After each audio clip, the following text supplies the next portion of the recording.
पान सिंह तोमर एक real life character पे बेस्ड है। No other option but to pick up the gun, then he became a dacoit. Irfan है वैसे ही जो स्क्रिप्ट से ऊपर उड़ जाते हैं, जो लिखा हुआ है उससे एक्स्ट्रा देते हैं।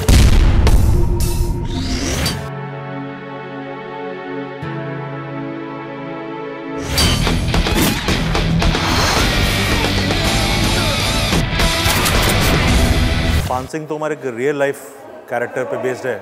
50s में वो आर्मी ज्वाइन किया उन्होंने और लोअर रैंक्स में, बाद में सूबेदार बने और फिर आर्मी में रहते रहते वो उनका एथलेटिक्स में उनका एक इंटरेस्ट दौड़ा। तो Paan Singh Tomar 3000 metre steeplechase दौड़ने लगे। 7 साल नेशनल चैंपियन रहे इंडिया के और उन्होंने बहुत सारे इंटरनेशनल इवेंट्स में भी, इंटरनेशनल एथलेटिक इवेंट्स में भी इंडिया को रिप्रेजेंट किया। उसके बाद उनके घर में कुछ ज़मीन को लेकर के कुछ अनबन हो गई उनके रिश्तेदारों से।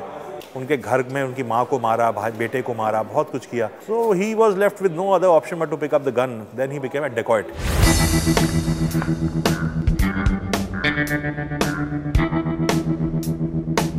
तो एक ऐसा कैरेक्टर जो कि फौज में रहा, फौजी रहा, एक एथलीट रहा और फिर एक डाकू बन गया।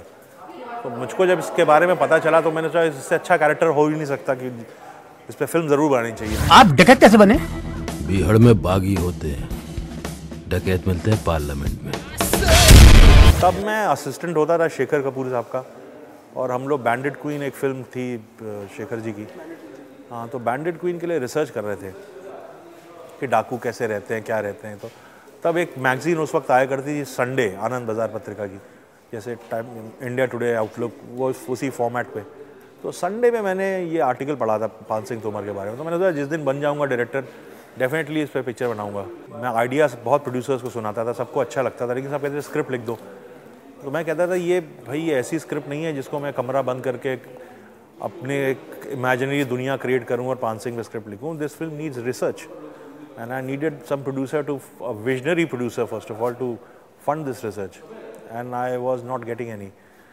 Eventually UTV stepped in and they liked that, they funded the research. तो उसके बाद रिसर्च जब हमने की तो फिर हम बहुतों से मिले, बहुत सारे डाकुओं से मिले, पान सिंह के साथ जो और एथलीट्स थे जो दौड़ते थे इनके साथ। उस वक्त बहुत बुढ़े भी हो गए थे, कई लोग बहुत बुरी हालत में थे। मिल्खा सिंह जी से भी मिले और पान सिंह की वाइफ जिंदा है, उनसे मिले, उनका बेटा एक जिंदा है, उनसे मिले। तो उनसे बातचीत करते करते करते वो उस गाँव में गए जहाँ पे उनका इनकाउंटर हुआ। उस पुलिस वाले से मिले जिन्होंने उस इनकाउंटर को हेड किया था। उनके अंदर तो पान सिंह के लिए बहुत रिस्पेक्ट है अभी भी, हालांकि उन्होंने गोली चलाई उसके ऊपर, लेकिन उन सब से मिले। फिर स्क्रिप्ट लिखी, फिर यूटीवी को स्क्रिप्ट पसंद आई, फिर फिल्म बनी और आज आपके सामने।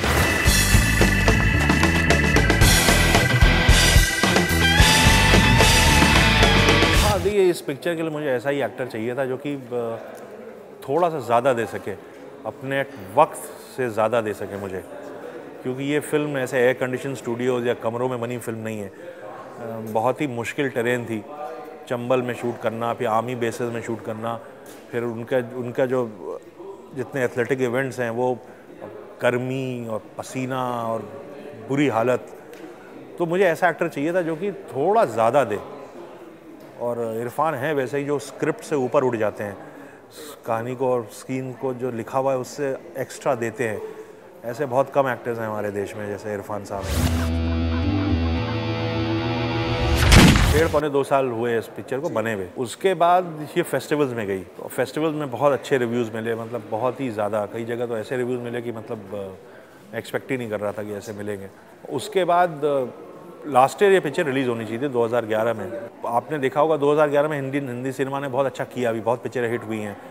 तो सब हम लोग भी गए, every week there were 2-3 film. मतलब मैंने उस बीच में एक और फिल्म साहबी और गैंगस्टर बना के रिलीज़ भी कर दी, लेकिन पान सिंह बहुत स्पेशल पिक्चर थी तो हम उसको बहुत ही करेक्ट ढंग से रिलीज़ करना चाहते थे।